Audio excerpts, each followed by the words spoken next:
The Devil's Footprints.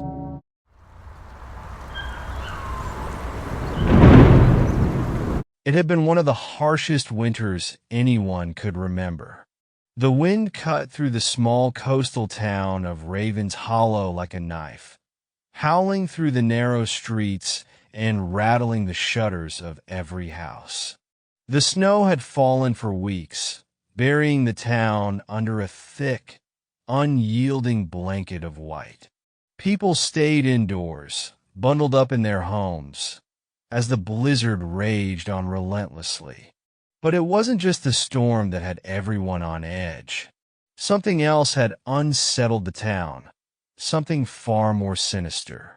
It started after the worst of the storm had passed. When the winds finally died down and the skies cleared, a discovery was made that would forever haunt the residents of Ravens Hollow. Footprints. They appeared overnight, carved into the pristine snow like strange, perfect imprints. But there was something terribly wrong about these footprints. They were unlike anything anyone had ever seen. Mira, a young woman living alone in a small cottage on the outskirts of town, had been one of the first to notice them. She woke early that morning, her breath fogging in the cold air as she wrapped herself in a blanket and trudged to the window. Outside, the landscape was a dazzling white, the snow glistening under the weak light of the rising sun. But it wasn't the beauty of the snow that caught her attention. It was the trail of footprints leading from the edge of the woods to her front door. Her heart skipped a beat. The prints were unlike any she had ever seen. Long and narrow, almost claw-like, with deep impressions in the snow as though whatever had made them had been heavy. They moved in a perfect line, one after another, leading from the forest and stopping right at her doorstep. But there was no other sign of life, no returning tracks, no disturbed snow around the footprints, just a single set leading to her door and stopping. Myra's breath quickened as a cold fear crept up her spine. Who or what could have made those prints? And why were there no tracks leading away? With trembling hands, she pulled on her coat and boots and stepped outside to examine them more closely. The air was bitterly cold, and the snow crunched beneath her feet as she approached the prints. They were even stranger up close, unnaturally deep, as though whatever had made them had been walking with incredible force. She knelt down, her fingers brushing the edges of the print. It was almost like the imprint of a hoof, but elongated, with a strange claw-like pattern at the tip. "These aren't human," she whispered to herself. Word spread quickly through the town. Soon, others began to notice the strange footprints. They appeared in random places, leading up to houses, circling barns, and meandering through the town square. But just like at Myra's house, they always led to nowhere. The prints would simply stop, as if whatever had made them had vanished into thin air. The townspeople were confused and afraid. There were no animals that could make such prints, and no human footprints were found accompanying them. The fear began to take root, spreading like wildfire through the community. Some said it was a prank. Others claimed it was a wild animal. But there were those, whispering in hushed tones, who believed something far darker was at play. "The devil walks among us," old Mrs. Harker muttered to anyone who would listen. She had lived in Ravens Hollow her entire life, and had seen her fair share of strange occurrences, but this was different. The devil's footprints are in the snow. Mark my words. No one wanted to believe her, but deep down, everyone felt it. Something wasn't right.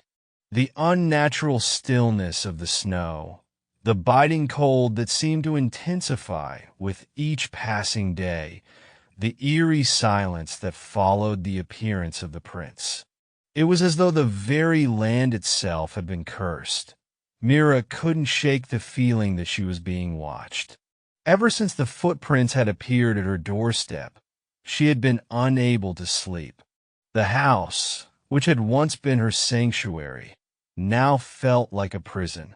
She constantly felt a presence, something lurking just beyond her sight, watching her from the shadows.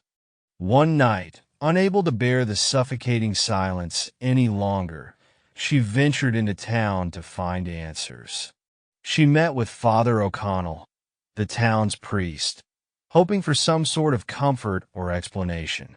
It's not uncommon for strange things to happen during harsh winters, Father O'Connell said, though his voice was tinged with unease. But these footprints, they're not natural. I've been speaking with the elders, and some believe it's a sign. A sign of what? Mira asked, her voice trembling. Father O'Connell hesitated, his eyes darting to the flickering candles in the church. A sign that something evil has come to Raven's Hollow. That night, the nightmares began. Mira dreamed of the footprints, but they were no longer just imprints in the snow. In her dreams, they moved, shifting and growing, stretching across the land like tendrils of darkness. The prints led her deep into the woods, where the trees loomed tall and twisted, their branches like skeletal arms reaching for her. And in the heart of the forest, she saw it, a figure, tall and cloaked in shadows, standing at the edge of the clearing. Its eyes glowed a sickly yellow, and as it stepped toward her, the ground beneath its hooves scorched and blackened. She would wake up in a cold sweat, gasping for air, her heart pounding in her chest. But even in the waking world, the sense of dread lingered. The next morning, Mira found more footprints outside her door. They had returned. As the days passed, the footprints multiplied. They appeared in greater numbers, crisscrossing the town in chaotic patterns. Some led into houses but never out. Others stopped in the middle of the road or vanished near the edge of the frozen lake. And always, they were the same, long, claw-like impressions, as though something monstrous had walked among them. Panic began to spread through Raven's Hollow. People barricaded themselves in their homes, refusing to leave, convinced that whatever was making the footprints was coming for them. Rumors of missing villagers started to circulate, people who had been seen walking into the woods, following the tracks, never to return. Myra's nightmares grew worse. The figure in the woods was becoming clearer, more distinct. She could hear its voice now, whispering to her in a language she didn't understand, beckoning her to follow the footprints into the forest. And then one night she didn't know what compelled her to do it. Perhaps it was the weeks of sleepless nights, the constant feeling of being watched, the growing sense of inevitability that had taken root in her mind. Whatever the reason, she found herself standing at the edge of the woods, staring down at a fresh set of footprints that led into the darkness. The night was cold and still, the moon barely visible behind a thick layer of clouds. The snow crunched under her boots as she took a hesitant step forward, following the prints. The forest was eerily quiet. No wind, no rustling leaves, just the sound of her breathing and the steady crunch of snow beneath her feet. The further she walked, the more the world around her seemed to fade away, as if the forest itself was swallowing her whole. The prints wound deeper into the woods, twisting and turning, always leading forward. And though she couldn't see it, she could feel it. Something was waiting for her at the end of the trail. The clearing appeared suddenly, like a break in the darkness. The trees parted. revealing a circular patch of untouched snow bathed in pale moonlight. And there, at the center of the clearing, stood the figure from her dreams. It was tall, impossibly tall, its body draped in a cloak of shadows that seemed to writhe and twist around it like living darkness.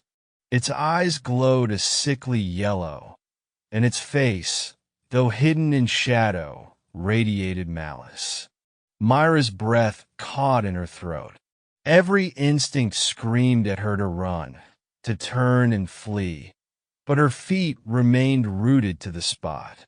"You've followed the path," the figure said, its voice a low, rasping whisper that sent chills down her spine. Myra couldn't speak. She couldn't move. The figure took a step forward, its hooves sinking into the snow with a hiss, leaving behind scorched earth. "You've seen the footprints. You felt their pull. Now you will join them."